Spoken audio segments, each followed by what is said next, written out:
Hey guys, welcome back to Growin Crowin. So today I thought I'd start something new. I was thinking about doing a weekly garden tour. A lot of the other YouTube channels that I love to watch do this, and it's not only to share like knowledge and what you're doing, but also kind of to keep track of what you planted where. So I thought it would be a good way to help me keep track and see when I did stuff and that sort of thing. So it's a bit windy out today, so we'll see how the audio goes on this. But right now I'm by the stock tank that we have our garlic growing in. This is the second year we've done garlic, and so far it's really kind of a cool thing. We held most of the bulbs back last year to replant for this year. So this year, hopefully we'll be able to store some and use it. So that's growing really well. I had some tulips in there as well, kind of towards the back. They were early bloomers, so they're done and gone. But this stock tank's a great way to do this because it's tucked in out of the way and we don't have to mow around it or anything like that. So I believe that's a hardneck variety, and so we'll be getting the little curly Q scallion things on there. I cannot think of what they're called right now. So we'll be getting those on there, and I think July maybe is when we harvest that. So we're still learning all the garlic stuff as well. Okay, just to the other side of where the garlic tank is, this is where we have our original raised beds, or kind of, I've heard them referred to as like frame beds, because essentially they're not completely raised beds where the roots don't go down to the ground where these do. So you can do things that go a little bit deeper in the ground in these. Gosh, I'm gonna have to look up and see when we put these in, but this was our first go at kind of doing the raised bed thing, and these boxes have held many different things over the years. Originally we had those first three, and each of the kids had one, so they got to pick out what vegetables they wanted to do every year and plant their own boxes. So that was pretty cool. And then we added in this little greenhouse. We've used it more in the past when I used to start my tomato and pepper seeds, tomatoes by seed, and now it kind of becomes like, as I buy plants early in the season, I have a place to store them until it's actually time to plant them. So, and on rainy days, I tend to go out there, or even sometimes, early spring, and I can transplant a house plant or something like that. So in fact, I got some succulents that I need to get done over the next few days. So we're supposed to be getting some rain today. We'll see.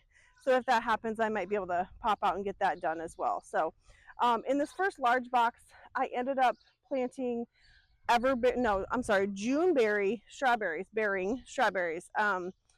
In the past, I've done the everbearing, and while you get strawberries, kind of all summer long, they seem to be just a little bit smaller, or at least what I had were.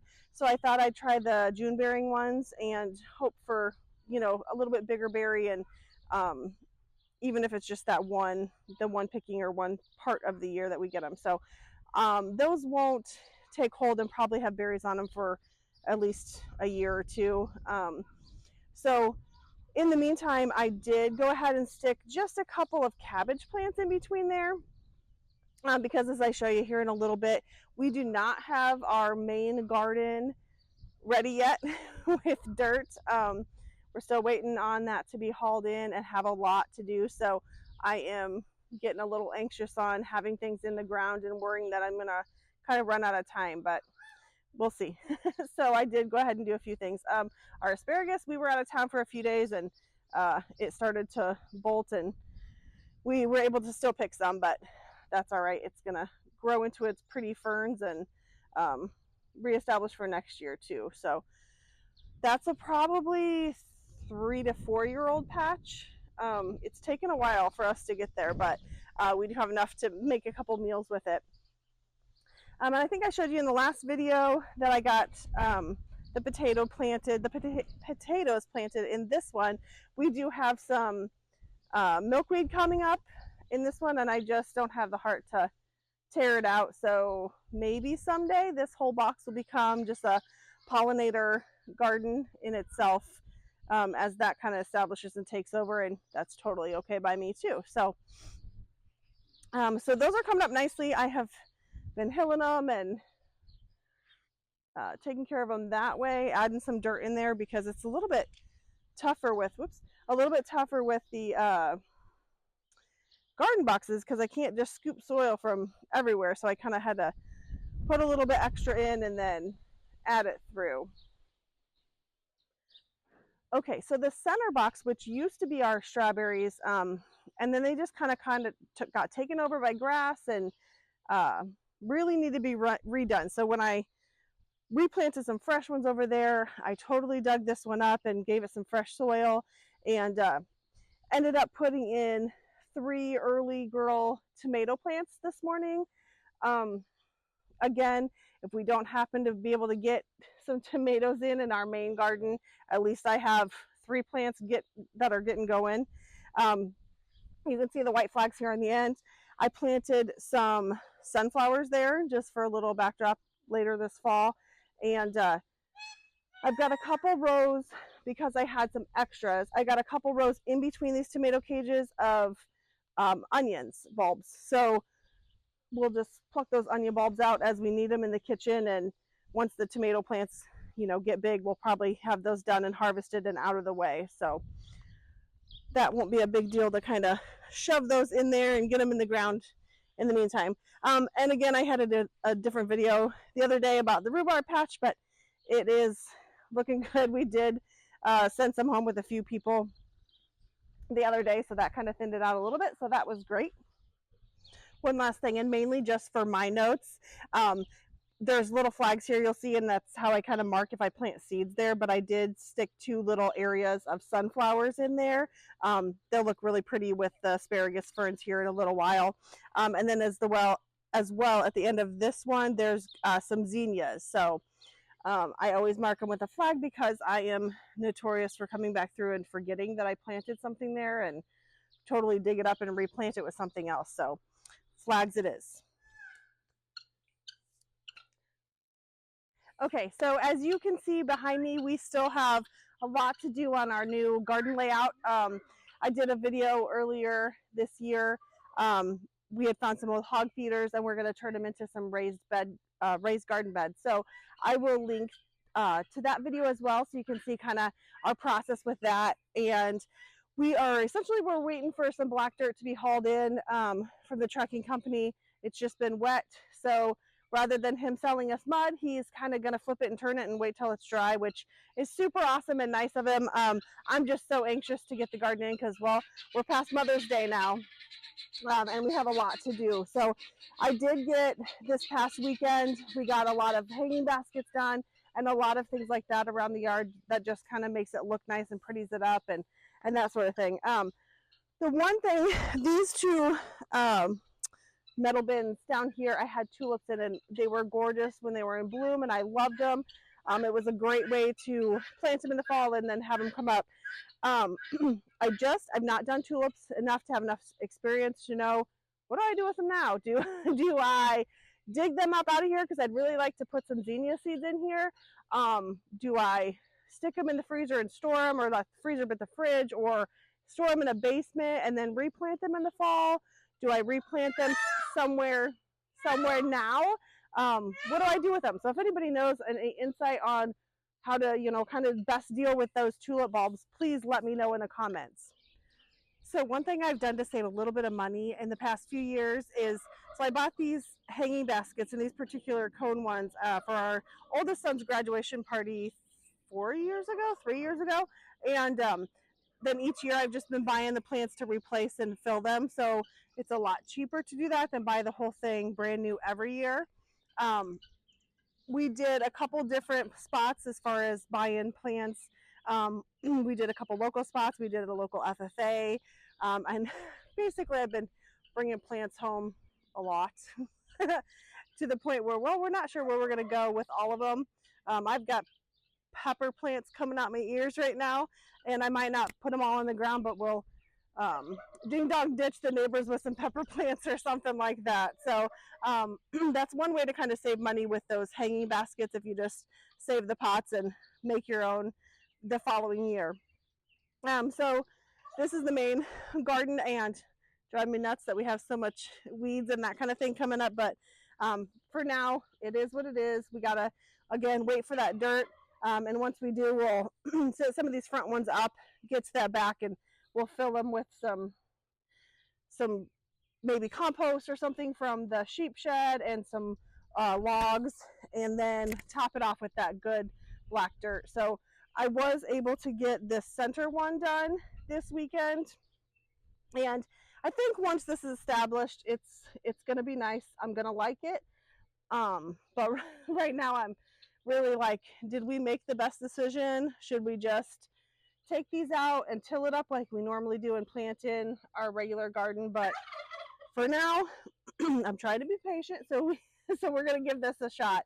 I did buy some bag dirt for this, which again, I kind of hate to do, but I wanted to get some of those in the ground, and it gave me something to do this weekend for Mother's Day. So in here, as you can see, is, oh, looks like we had puppies in here. Oh, that's so nice. We got puppy prints.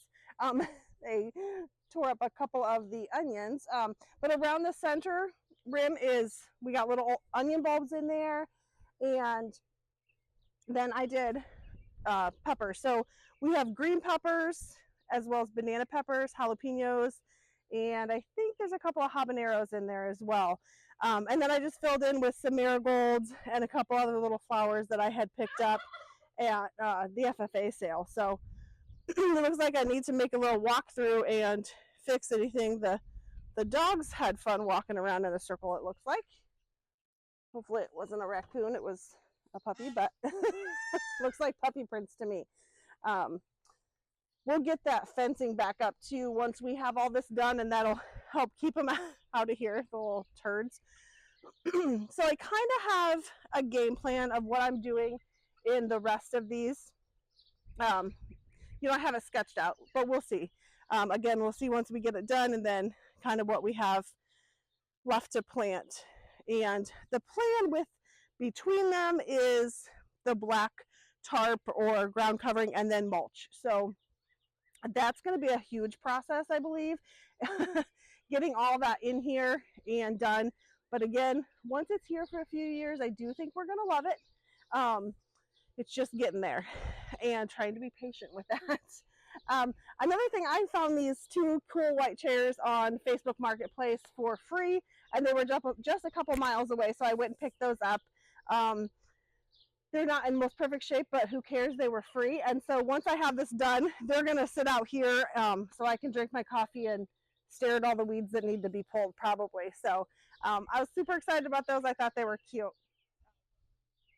A couple other little things that we do is I just have some metal buckets and that sort of thing sitting around. I love these metal wash tubs, and this particular one has the cutout from our Growin Crowin sign. I had the gal keep the part that was cut out, and then Erin welded it onto a piece of metal rod so that we could keep it and have it in the little flower bed. So I think that's super cute. That's one of my favorite things. And again, this is another one of those baskets that I had bought for the kids' graduation party, and then just refill it every year. I just store those in my greenhouse over the winter. Metal wash tubs are perfect for little cherry tomato plants, so I have a couple of these. Actually, I got one more yet to plant, and of course wave petunias around them is always a great thing to have on there. This is something that I absolutely love. These are called green stocks, and I have two of them. I did get one of them planted this weekend. The other one I got started using up some of the plants that I had bought, but I'm going to do more seeds, I think, in that other one, so I've got that yet to do. But this one, I love to put it out here close to the barn, and we'll do lots of herbs and stuff. So if Aaron's out here grilling or cooking, he can just come out and grab them. I also have a couple things of lettuce that we can come out and grab if we need. I have this on the little spin table, which is nice because you can kind of rotate it, because this one doesn't get perfect morning sun. So I can kind of turn it around. If it didn't get sun in the morning, you know, it's going to get it in the afternoon, but then come that late afternoon, I can spin it and make sure everything is covered. So there's sweet basil and sage, some kohlrabi plants. I've not ever done kohlrabi by plant rather than just seed. So we're going to see how that'll do. Lots of rosemary in there. I don't really know how much we actually cook with rosemary, but I really love the smell of it. So I always grab some of that at the FFA sales or whatever. And we have done strawberries in the past in these, and a lot of people do that. I was just terrible about taking them out of this over the winter and either planting them in that garden box come fall like I had intended. So those did not make it over winter. And so then I end up having to buy those new plants and put over there. So that's okay. I did last year find these really cute little like mini mums at Walmart. And so once everything was kind of done and passed in the green stocks, I filled them with those mini mums and lettuce, and it was so cute for the fall. So hopefully they'll have something like that again this year that I can add in there. The cool thing with these is you water from the top, so you just add your water in here, and I do kind of spray down the whole thing. This needs cleaned up because it's muddy from me planting it. But if we have, so many times like in my truck or whatever, we'll have half drank water bottles, and so I'm always tell the kids or Aaron or whoever, like, hey, if you're not going to finish it and it's just plain old water, dump it in the top of that and add to it. So it's kind of convenient you're having it right next to the shop as well for that. So it's just a fun little planter. If you got an apartment or not a whole lot of space, this is perfect to do there. So, and they come out with a brand new pink color, which is super cute. I'm not a huge pink person, but I could definitely see where it would be pretty amazing in the perfect spot. A couple weeks ago, I pulled out our old grapes that we had and replanted them with some new. We planted some Somerset grapes, geez, I'm not even sure, 5, 6, 8 years ago. And maybe not that long ago, but they were kind of like a table grape variety, and they just never got big. So I don't know if it's something that wasn't totally meant to grow in this region or what, but they weren't great. Like, you could eat them, but it wasn't definitely something the kids were going to come out and pack in their lunch or anything like that. So I ended up getting Concord grapes because grape jelly, grape juice. So hopefully these will take off a little bit better and establish themselves a little bit more. In the next few years, we'll have some grapes and able to make our own jelly. So right now that needs a little weed eating, but it's getting reestablished for the time being. So as you can tell, we are in the middle of shedding season. The katahdin hair sheep shed their hair every year, and as opposed to a wool breed that you have to have sheared. So that's one of the things that we really like about them. You don't have to worry about the shearing part. But this time of year, they definitely look a little rough out in the pasture. They're rubbing up on the fence rows and trees or whatever they can do to kind of get that hair off for the warmer weather coming. We laugh that the birds in our area have the best, most cush bird nests around because they have all kinds of cool little hair that's out in the pasture. But so these girls are all ewes that either already lambed or they weren't old enough to lamb yet and we're holding back for next year. They did get moved to a nice plush pasture that they're now sharing with our longhorn and little Daisy, our little bottle calf from last year. So they're enjoying this nice big area of fresh grass, and they always come to check me out when I come out here because they think I have treats or something like that. But I was kind of hoping Cowboy would come over. You can see him clear down in the bottom there. He could care less that I'm out here seeing the sheep, but these girls are my OG ewes and pretty much come to me pretty easily. We've got a lot of training to do with some of the new ones, but I'll show you here in a minute. Up on the other side, we still have some of our ewes. We've got one that has another, so I'm pretty sure she's still going to lamb. We did not get her until November, so I didn't expect her to lamb until probably mid to late May. So I do think we're getting there. We might have one more little baby on the way, but the rest are mamas with little ones that are not old enough to be weaned yet. And then ram lambs are over by the hoop shed, and I'll show you all of that in a minute. They'll be going to market here the first part of June. So this past weekend we sold all but one of our first round of ewe lambs, and so it was fun to see the kiddos come pick those up and get excited about having their new sheep at their own house. So these girls are a lot of fun. I love the sheep that I can come out here and I can work with them and be in with them and basically holler for them and they come running. So it doesn't always go as simple as that sounds, but for the most part, it's pretty peaceful having sheep. Okay, so in this pasture, these are two new ones that I just got.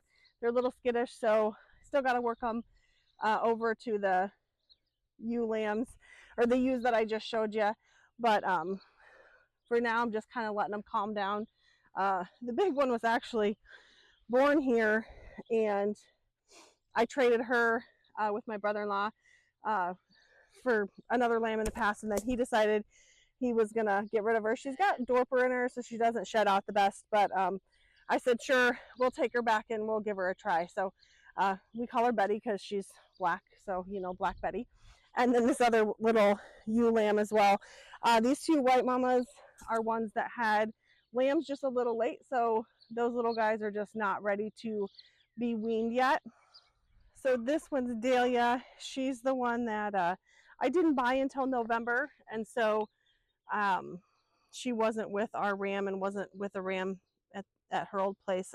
So she wasn't with ours until November. So she has an udder on her, and I just been kind of watching to see. I would assume here anytime mid to late May. So she's kind of stays off by herself anyways, but she's not totally skittish, but she also doesn't come love up on me. So I just kind of stay back and keep checking on her, and we'll see. I have no idea if she's ever lambed before. I don't think the gal was too sure on how old she was and stuff. So my guess is that this is probably going to be her first lambing. So we'll see how that goes, and hopefully it's not when we're gone or something, and I can catch that one on video for you too.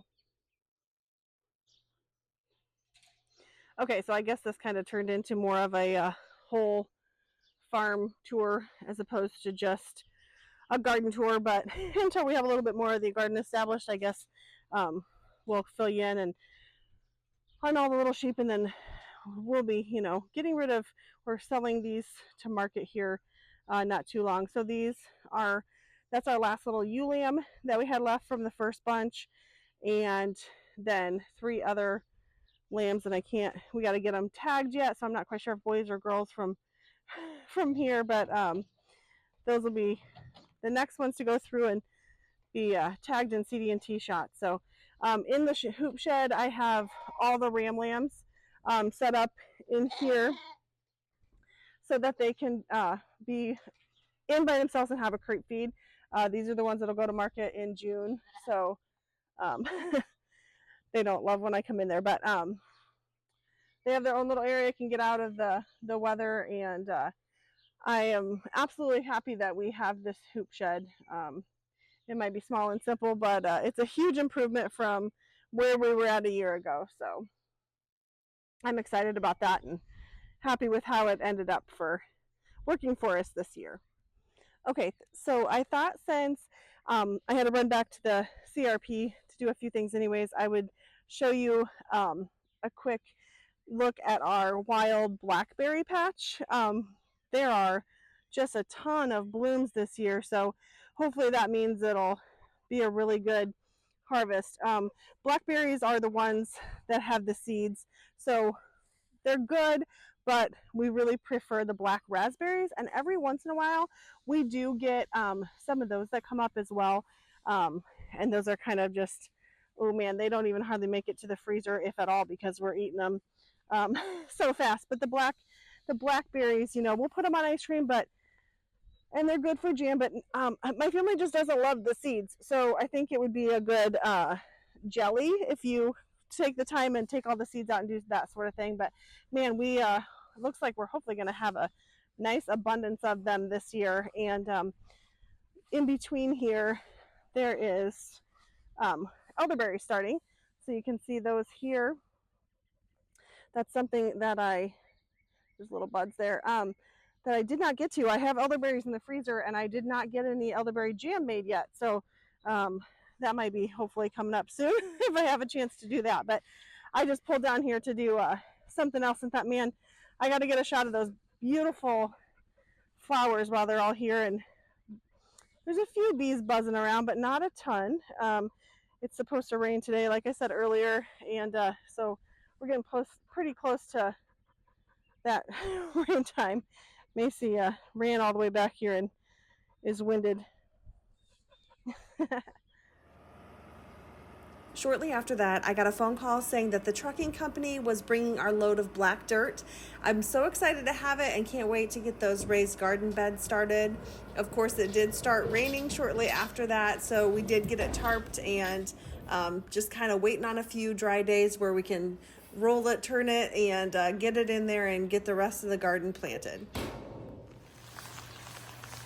Hi, did you just help yourself into the hay?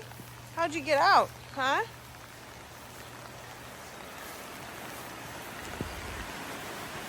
Pistol. So I was inside and I heard the metal buckets of feed fall over, which there's really not much in there because we got to make chicken feed tonight. But I had a feeling that she was out, and in fact she was. So I will go put her back in the pasture. I'm not really sure how she's getting out. She's a goat. Thank you so much for joining us today for our first garden/farm tour. We're hoping to continue this maybe weekly or every other week as the summer goes on and our garden grows, so we can keep sharing what's going on around our little place. We would love it if you would hit that subscribe and like button and join us again next time.